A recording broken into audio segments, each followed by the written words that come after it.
Hey guys, Josh Johnson here. This is Coach Josh.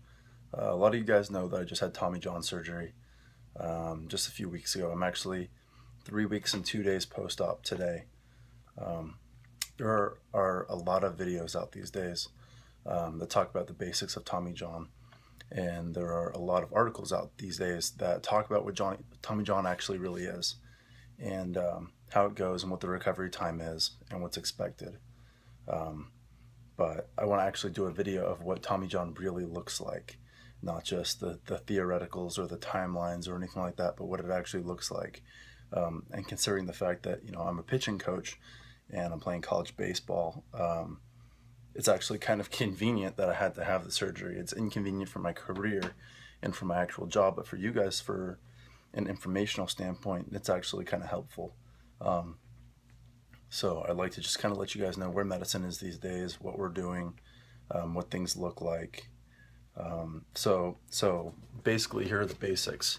I had my surgery done by Ken Akazuki, who's the team doctor with the San Francisco Giants. He's a great guy. I call him Zook. Zook is a fantastic doctor. My surgery was done at St. Mary's Hospital with the orthopedics down in San Francisco. And yeah, so here we go. Basically, everybody's seen one of these before. That's a Tommy John scar. Mine's only 3 weeks old, but it's healing up really well. The first week, you are put into a sling. You're in a kind of a hard splint made of foam and cast, just kind of like a normal cast would be. And you're held at exactly 90 degrees for that. And after that, about a week post-op, you're allowed to begin physical therapy. And so I've been in the middle of physical therapy for the last 2 weeks now. And the primary goal is to reach range of motion, which is done in this brace. You can see I'm in a brace and it has degrees of movement on there. It's unlockable, so it can move, but right now it's set at exactly 90 degrees so that I can't move it. That's for healing purposes and to protect the ligament from being moved around too much or injured, just a lot like a regular cast would be if you'd broken a bone, but we have to try to regain range of motion quickly, considering that we're working with a ligament. There was actually a lot of swelling to begin with. My arm swelled up pretty big. Not everybody's has. I know some guys who've had the surgery and they didn't have the swelling, but I did. My hand was pretty swollen for a while, and that's definitely gone down. You can see, looking at my hand, there's not a whole lot of swelling there, and the brace is doing pretty well. The swelling's going down in that arm as compared to this arm here. There's less swelling. But we took a graft to rebuild my arm with. Typically they take what's called the palmaris tendon, which comes from this part of your arm right here, in between the brace there and your forearm. There's a tendon that they use called the palmaris tendon, which is not used for too much. It's kind of an assisting muscle that can be used to repair other things. I opted out of that because I didn't want them to cut on my throwing arm any more than we already needed to. And so I chose to use a hamstring graft. A hamstring graft they take from right here. And so that was used, and I had a few sutures there. Now I'm just going to have a scar there from where they used it. So as you can see, I'm healing pretty well. The first week was a little tough. Walking was difficult. I still can't run. I'm moving really, really well, but I'm not running. Part of that is because of the up and down movements. The bouncing of running is not healthy for your elbow with the new ligament in the joint and everything. It's still healing up in there.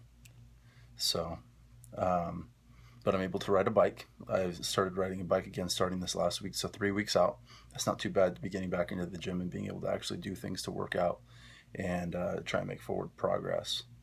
The pain is pretty low, but it has definitely been hard to sleep in the brace. They prescribed, fantastic pain medications like they normally do with most surgeries. But I can say that as serious of a reconstructive surgery as it actually is, the process has been fairly simple so far. I think what helped me a lot in the very, very beginning was diet. you have to really get on your diet really, really well, where my diet consisted of a ton of low-fat meats, you know, chicken, turkey, anything like that, poultry, fish. Fish is really good. It's got a lot of things in it that really help to rebuild your tendons, ligaments, muscle, cartilage. The fish oils and the fish fats are great for you. A ton of fruits and veggies, tons of anything green, anything with color, anything full of antioxidants. Your strawberries, blueberries, raspberries, apples, oranges, bananas. I remember at one point when I was really out of my anesthesia, I had some of my family that they were bringing me things like, you know, green bell peppers and carrots and just, you know, all kinds of things that have good stuff in them, to aid with the healing process. So that's sort of where I'm at right now. I have full range of motion back with my leg, and that took a few weeks to get back, but it wasn't that big of a deal. As of right now, we're working on getting extension back, so do this. You can see my range of motion now is out to about there. And that's not quite full range of motion, but it's getting better. It's a work in progress. I'm only allowed to go to there. I'm up to, I'm up over 100 degrees of extension, but very careful with the flexion. Flexion being this way, extension going that way. Going this way puts more pressure on the inside of the joint going that way, and so I'm still locked at relatively close to 90 degrees. So yeah, the ice is huge. Icing is extremely important for this. It's bringing down the swelling a ton, and I'm trying to get my exercise in now because, frankly, when you can't do a whole lot, it gets to be really, really easy to get out of shape. So yeah, that's sort of where I'm at right now. I will keep you updated with the process of healing and rehabilitation for Tommy John surgery, so that you guys can kind of get a grasp of what it looks like. It's a rising thing, and you know, everybody wants to talk about what causes it these days, and I have my own thoughts on it. I believe that it's overuse. Talking about when my elbow pain actually started. It started when I was 18 in the summer of 2010, and I was playing a lot of summer ball, and I remember that there were days where I would throw, you know, 3 or 4 days in a row of relief, you know, 2 innings, 3 innings, 2 innings, an inning, whatever. And pitch counts weren't really that important. It was a number of days in a row without any rest. And I have also had a bad habit when I was younger of, you know, every time I played catch, throwing things max effort, and that's not healthy either. So I will keep you guys updated on where I'm at.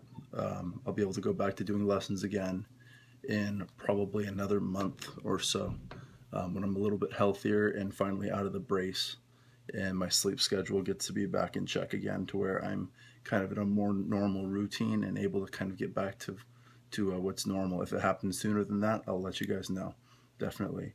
I've been able to speak with a few of you so far. For those of you that I've talked to that I know are doing well, congratulations. For the rest of you, good luck in your summer seasons, and I hope everybody is doing well. Make sure you get your rest. Make sure you eat well. Make sure you take care of your body. Make sure you ice. Do all the little things that you're supposed to do. All right? You guys, God bless. Have a good one.